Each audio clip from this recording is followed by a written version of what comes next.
ଫ୍ୟାଲେରିଆ ଔଷଧ ଖାଇ ଯୁବକଙ୍କ ମୃତ୍ୟୁ ଅଭିଯୋଗ। ପ୍ରତିବାଦରେ ଶବ ରଖି ରାସ୍ତା ଅବରୋଧ କଲେ ପରିବାର ଲୋକେ ଓ ଗ୍ରାମବାସୀ।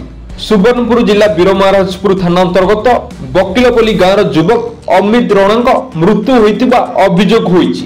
କାନପୁର ଛକରେ ରାସ୍ତା ଅବରୋଧ ଫଳରେ ବୀରମହାରାଜପୁର ଓ ସୋନପୁର ଯାତାୟାତ ବାଧାପ୍ରାପ୍ତ। ରାସ୍ତାର ଉଭୟ ପାର୍ଶ୍ୱରେ ଅଟକି ରହିଛି ଶତାଧିକ ଯାନବାହନ। ପ୍ରଶାସନର ବୁଝାସୁଝା ଜାରି ରହିଛି। ସାରା ରାଜ୍ୟରେ ବର୍ତ୍ତମାନ ଫ୍ୟାଲେରିଆ ନିରାକରଣ ଅଭିଯାନ ଚାଲିଥିବା ବେଳେ ଏଭଳି ଘଟଣା ଲୋକଙ୍କ ମନରେ ଭୟ ସୃଷ୍ଟି କରିଛି।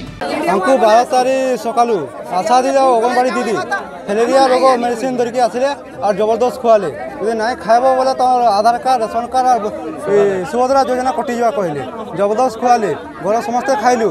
प्रथम भाई को स्टार्ट है रिएक्शनटा बीएमपुर हॉस्पिटल के आनलु सेने ना पड़ा कहला ट्रांसफर सोनपुर के सोनपुर हॉस्पिटल ट्रांसफर करदेला फिर बुल्ला भाई को डेथ होगला अंगनवाड़ी दीदी और आशा दीदी जबरदस्त कले आमको।